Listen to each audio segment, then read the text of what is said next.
Because you're actually from Australia.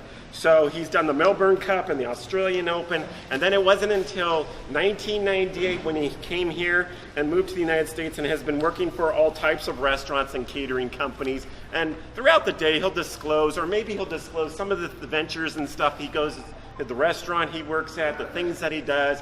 But one thing's for sure, every time I talk to this guy, he's like globally trying this and that. I don't think he can ever run out of stories there.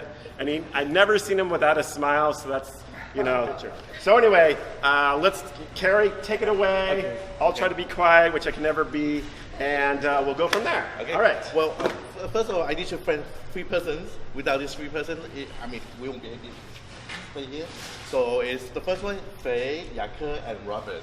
And thank you for letting me have this opportunity to join Malaysia group. And then so make this trip happen basically. Yeah. So basically, and then so basically what is as I go along the market, I'll point out that including we're using, so rather than stand here and give a lecture. Right. So just give me like 2 minutes. What is Vietnamese food? Vietnamese is very, the diversity is very from different to different. Because like from the north to the south, we've been like heavily influenced by the Chinese, and then later on by the French, and then also beside that, also the neighbor, will use Khmer or Cham. Cham doesn't exist anymore. It used to be a country, but then just like Bath in Spain or France, but then it's in the middle section of that too. So now Khmer is Cambodia nowadays. And then up there, the neighbor is Laos, and lots of dishes are influenced by that too. Now the Cambodian dishes and the Cham dishes, they were heavily influenced by the Malaysian dishes too. Malaysian dishes is also influenced by the Indian food, so it's a link. So yeah, the curry, make all those spicy powder. Spicy powder come from the north, the Chinese, but then there's another part that comes from the Indians, very influenced by that. So Vietnamese is very diverse eated food. So they have, and then the French also influence the most. Of course, the banh mi, which is a variation of baguette sandwich, and then they also brought along pate choux, ham, and all those. And then the vegetable they brought along is also carrot, strawberry, artichoke, which for other countries is. For Thailand, Cambodia, Laos, those vegetables before that it wasn't in the food palette, but then because of the French influence, so there's lots of dishes, and then, as well as the pastry too. So, and I think I'm so glad that the French brought along is the butter. I think that's the more important ingredients, because it helped the French, it helped the Vietnamese cuisine a lot. That's one dish. So the pho. Now, I never pay attention to pho. It was very interesting though. When I grew up in Vietnam, but I grew up in Jeolla, it's a Chinatown in Vietnam.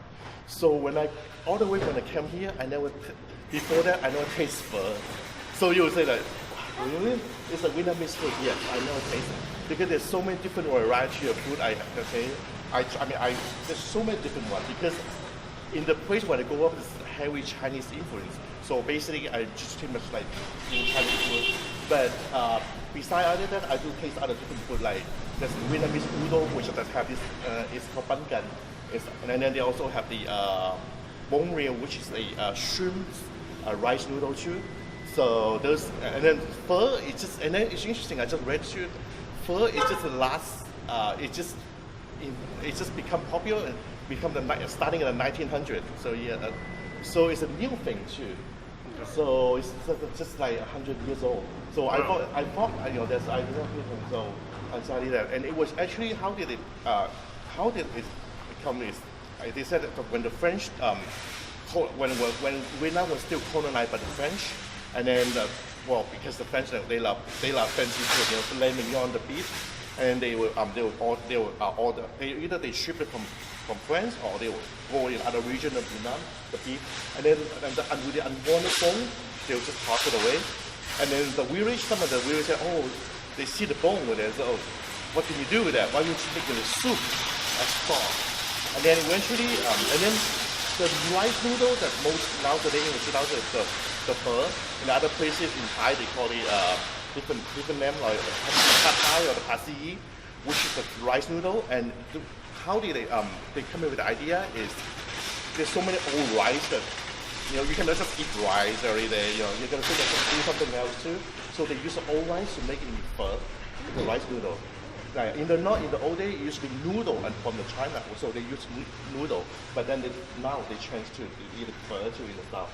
So this is how it become popular too. Very popular everywhere you go. Yeah. I gotta eat there for sure. Right. Yeah. And then the second one is the banh mi. Banh mi, of course, is the baguette. But then instead of flour, they use rice flour. Because because flour is quite expensive.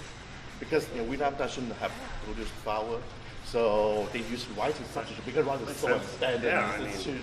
So then it's just somehow it's perfect with the weather because of the humidity, so it's making moist on the inside, but yes, crunchy on the outside. And then the third popular thing is the egg roll.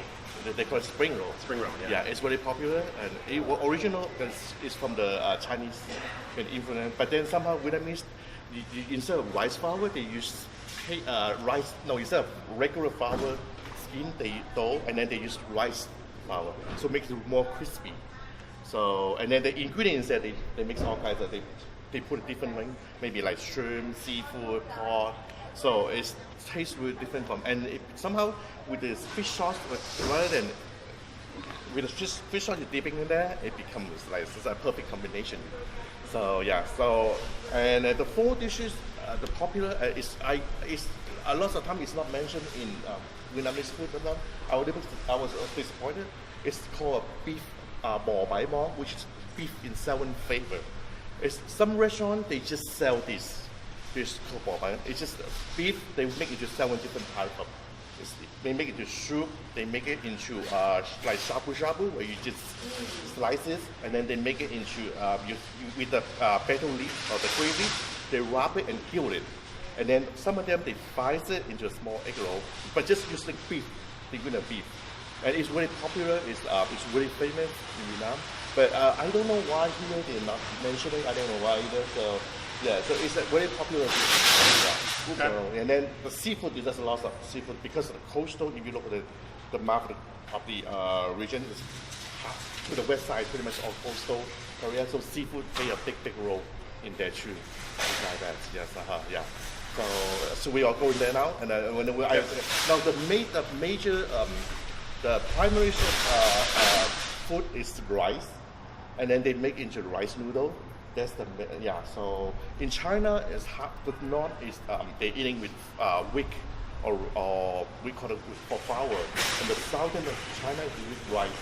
So Vietnam, because southern too, because of the Mekong River that is produce so I heard that like they can sometimes in 1 year they can produce 6 times. They yield six crops of rice. Yes, yeah. Usually you can, for typical weather, you can do 2 or 3 is the most. But because of the weather, the rain, sometimes they can do 6. Before the war, Vietnam and Thailand they produce the most rice, and now I heard that it's pretty much the same thing too. And then coffee is the second thing too. Besides Brazil, Vietnam produce some more because of the weather.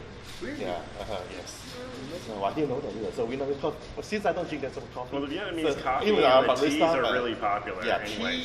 Tea, more the Thailand. most popular one they drink is lotus. The lotus tea. The seed of lotus is kind of bitter, but it has a different distinctive flavor in there. That's the more popular tea they drink. Yeah. Okay. And then in the old days, just one more thing. In the old days, the dishes in the central of where if you know the map, which is the old imperial palaces, the dishes are very similar to Chinese dishes, but somehow it's too complicated. And then so they who want to cook like who want to eat like king, not anybody. And then because the ingredient was so expensive, so it's simplified along as year come by, and then the dish becomes simplified. Just like Italian food, just like other, you just put everything together and you saute and you're done. So it's not like complicated. It's some Chinese dishes. Some of those Chinese dishes just give me a headache when they teach me how to do it. So it's very simple, yeah. Okay. So and then we eat lots of herbs, basil, lemongrass, cilantro, all those areas. Because the weather, it's very humid when you wake up, and sometimes you lost your appetizer and you need something to stimulate it. And then herb and curry, because curry is one of the Barbina, it stimulate your appetizer again. Yeah, so lots of dishes too. Yes. Right. Yeah. And then spicy, of course. Yes, spicy chili is stimulate appetizer again. So that's why the northern dishes tend to be more mild, but the southern dishes more spicy. Yeah. Okay. And,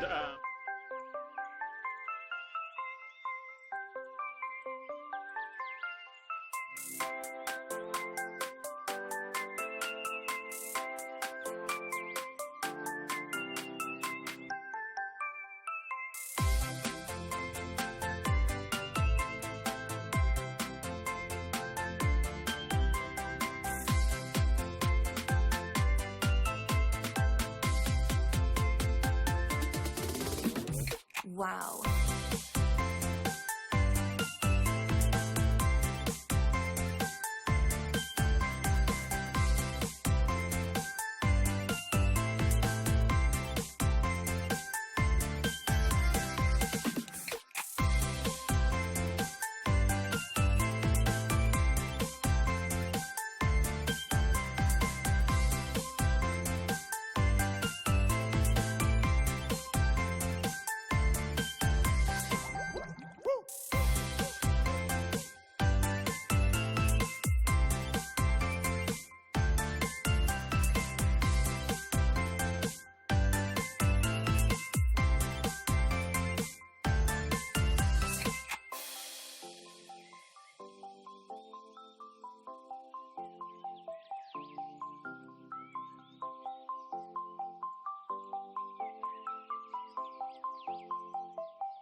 Wow.